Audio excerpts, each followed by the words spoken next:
For While sure. we have you here, what's going on with the Colonial pipeline spill? Oh yeah. Oh, great. Yeah. So I don't know when the last time I was actually on the show to talk about it, but I don't can believe that. tell you. I think I saw you talk about this the night I broke it, but I don't actually think I've been on the show since then. So like the really only real development I think since the last time, and if for any new viewers, briefly, it's the Huntersville, North Carolina pipeline spill from the Colonial Pipeline Company.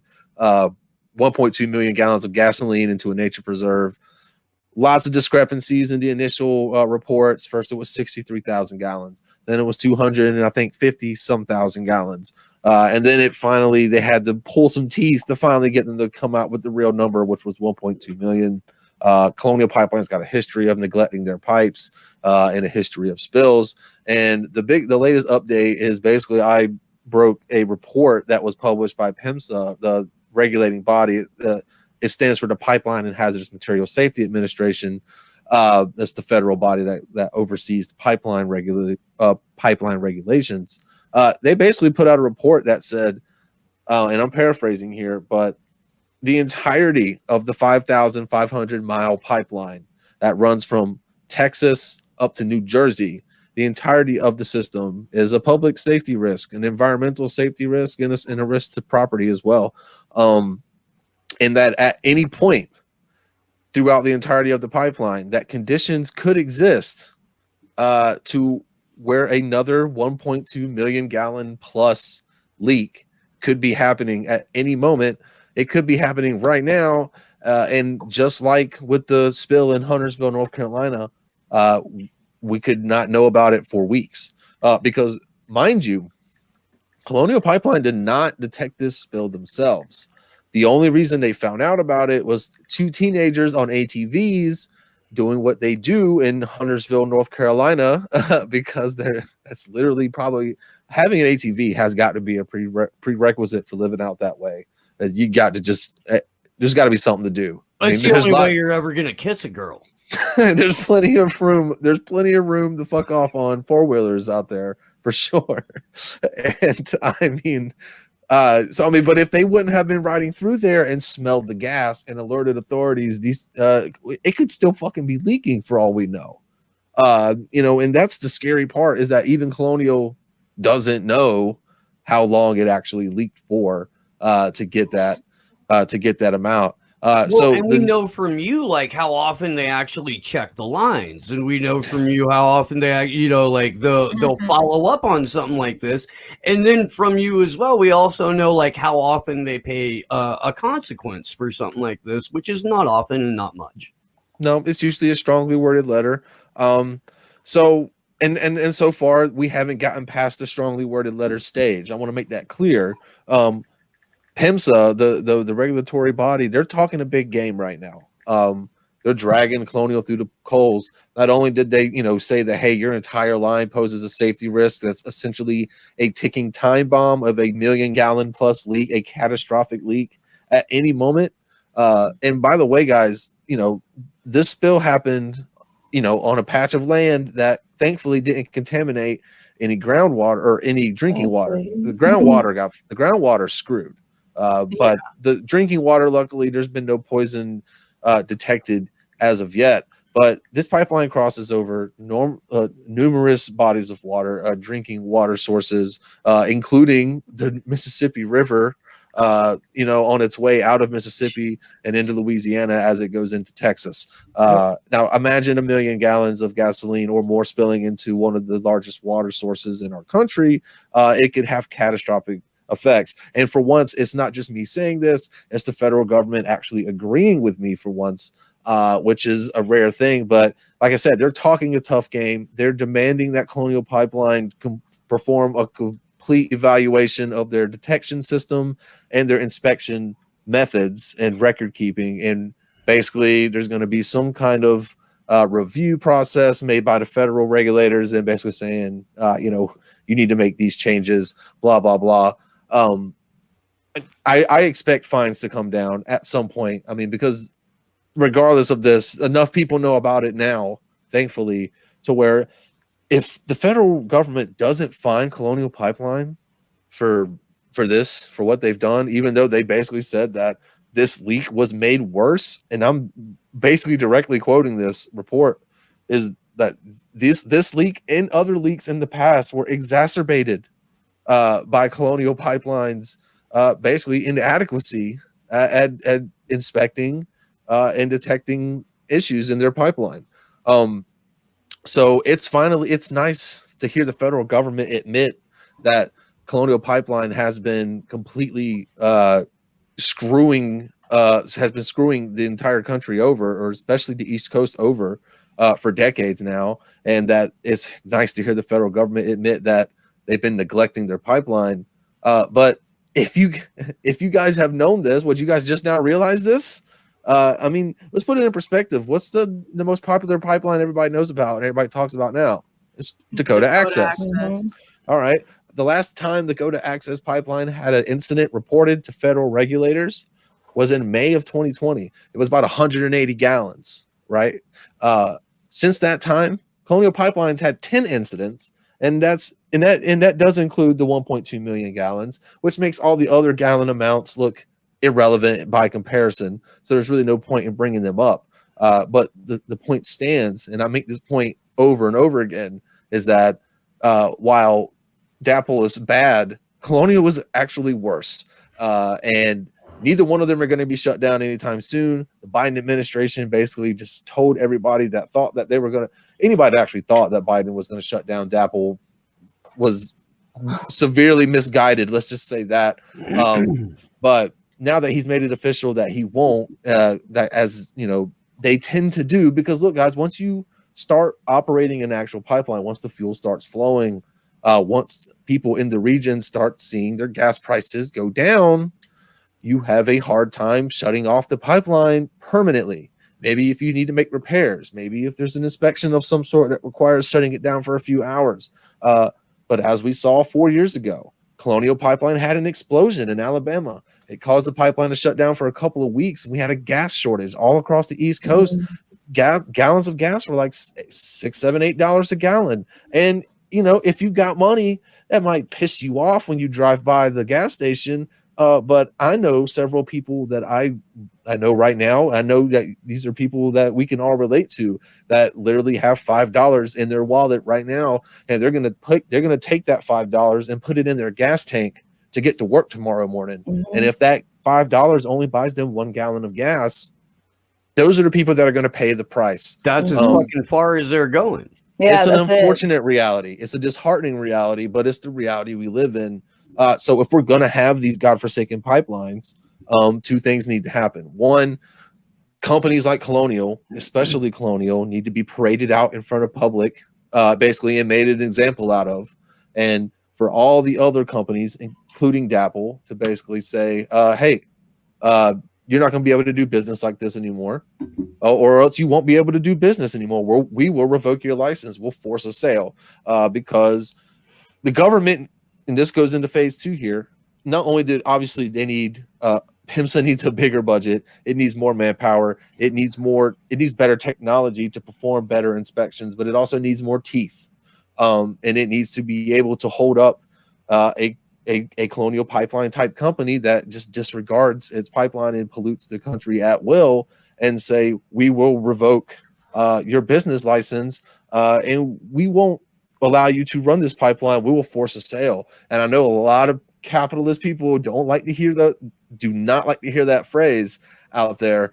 But quite honestly, you should not just be allowed to continue to operate a piece of critical infrastructure, regardless if the Biden administration wants to say it is or not. Our pipeline system is part of our critical infrastructure, is part of our national security infrastructure. And the government's not doing much to stop these companies from letting it just sitting there and rotting.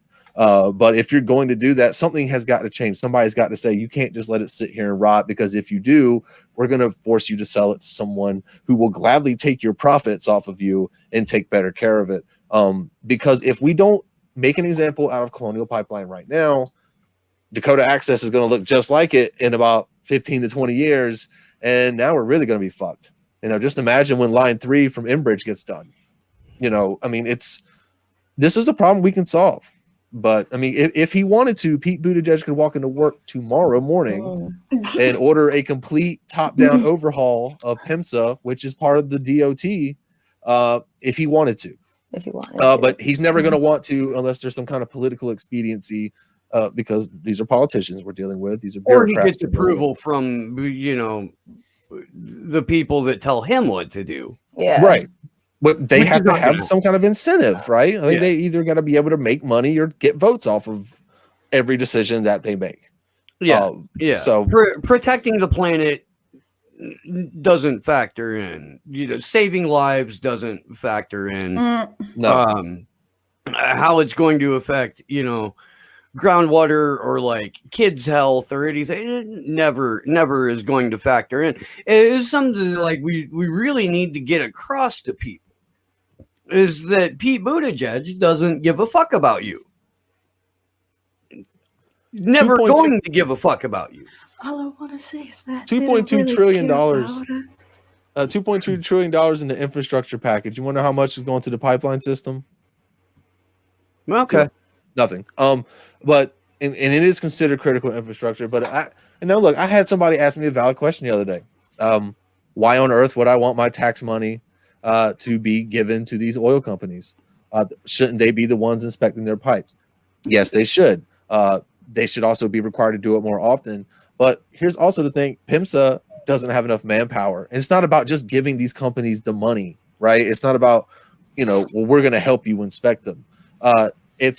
We need to make the bodies that govern this part of our system have more, more access to better technology. They need to have the manpower to be able to inspect Colonial Pipeline and DAPL and the Enbridge system all at the same time every year. And right now they just don't. They just don't have that. These companies are making enough money to where they can hire staff to do these things, but they're not required to by the federal government. And until the government requires them to do so, they're just not gonna. And so at that point, don't you run into the same problem that we run into when the police investigate themselves, though? Yeah, right. Absolutely. I mean, yeah, but here's the deal. I mean, right now they're writing their own rules with the they're setting the industry standards by which the federal government, as a rule of thumb, uses to build the regulations that they govern the industry by. So it's like the snake that eats itself. And on the other hand, there are changes we can make, and I try to drive this home, man. Like, this is like not some kind of pie in the sky idea. Like, these are actual real things that could be done. Like, I don't know what it's going to take to get traction in larger media circles. Like, I've tried everything, right? I've tried saying like, hey, the fucking Colonial Pipeline, what do you think that if tribal land disputes are your thing, it's called the Colonial Pipeline. What do you think they did to build the fucking thing in the first place? Hey, look, I've tried to appeal to the liberal, the neoliberal little cult there that, red is bad. Everything red is bad. And it's like, the evil Koch brothers. Yeah, the Koch brothers, the Koch industry. They're like, don't care. Don't give a fuck. Hey, man, look, is Sunrise Movement like talking about it? If not, it's not important. Like, that just seems to be like the attitude that most people like, dude, okay, seriously, like, is Mark Ruffalo going to tweet about this? Because if not, like, sorry, man, you're on your own, bro. Yeah. Like, this is not a real issue. Like, whatever. Hippie. Like, they kind of give me the same vibes as the EPA did. Look, man, like, and I saw, because the reason I brought this back, I saw a puff piece on how the EPA is trying to, pun intended, clean up its image. What a fucking headline, right? And maybe I'm a bit jaded because I just had this like really terrible, in my opinion, like left a really sour taste in my mouth with the EPA. You're in a wrong ass room if you want somebody to talk you out of being jaded on me. Yeah, for real. But it's like, I try to keep like most of like a level head on a lot of stuff, when it comes to, shit like that. But damn, man, whenever I ask the Environmental Protection Agency, to care, right, about the pollution in the environment, and it's like, well, the drinking water wasn't fucked up, so. Oh man, sorry, what's that, Robbie? I can't hear you, bro. I can't. Hey, you know what?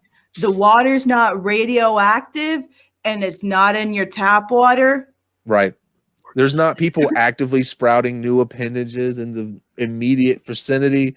So I think we're done here. You know, basically it was like, oh, who cares that 4,000 times the acceptable level of carcinogens like benzene are soaked into the groundwater in the immediate area. Yeah. Well, nobody's drinking the groundwater. Well, you're not the fucking People Humanity Protection Agency. You're the Environmental Protection Agency. You're supposed to care about the fucking groundwater. You're supposed to care about the dirt.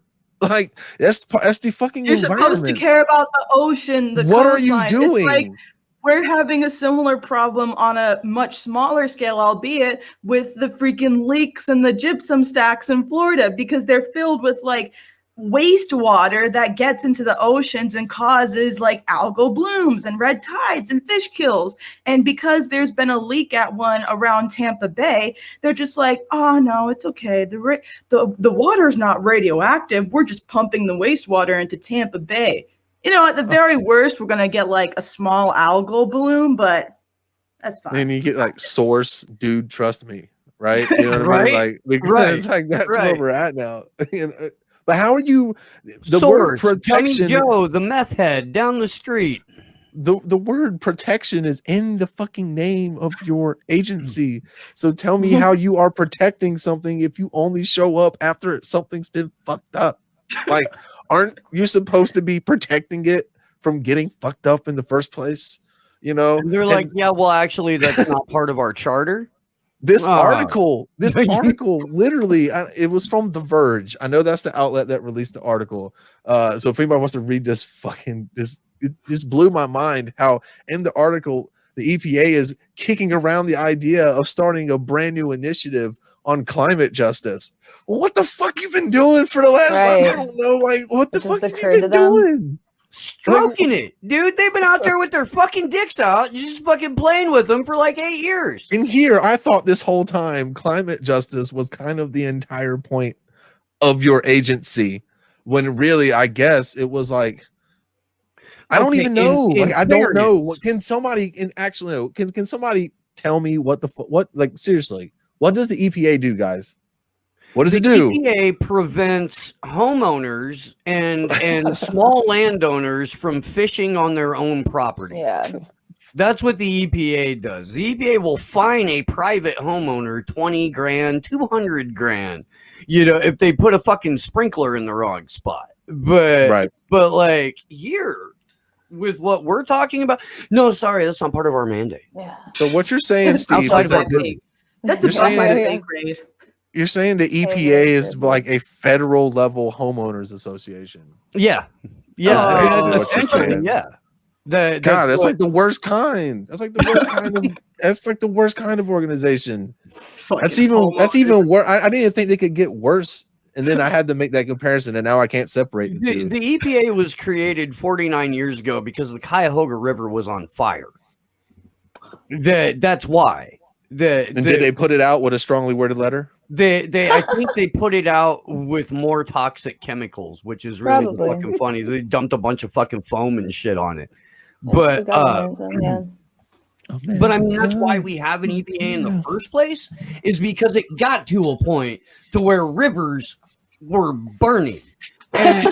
And we're 50 years removed from that, and we're damn near at the exact same fucking point as where we started, because we created this organization and everyone went, yeah, no, we're not going to do that. That sounds like too much. Can we just have a little fire in the river? Would that be okay? Let's have a talk about allowable levels of carcinogens, because we can't have none. Steve, we gotta find a balance here with our allowable levels of benzene and.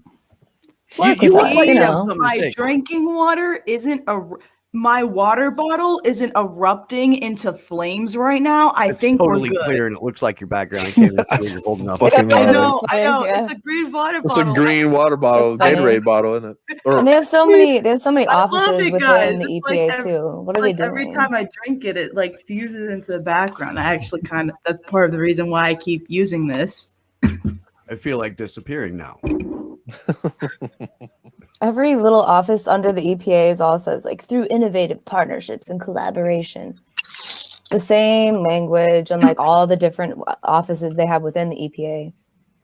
Like, are they trying to fix the environment with fucking corporate friendly buzzwords? Yes, Steve, that's the point. Sanitized fucking bureaucratic jargon. That's what's going to get us out of here. Yeah, absolutely, bro. Don't you know? That's what we do. It's public-private partnership, Steve. They will need more activist fascism. CEOs. We need more ecopreneurs. Steve, it's not fascism because you're a stakeholder in this too. We all are.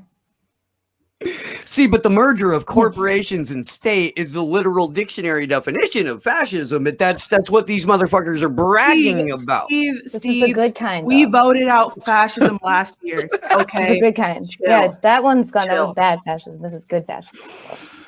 Right. Yeah, okay. This isn't even fascism. This is the pinnacle of society. They're right here.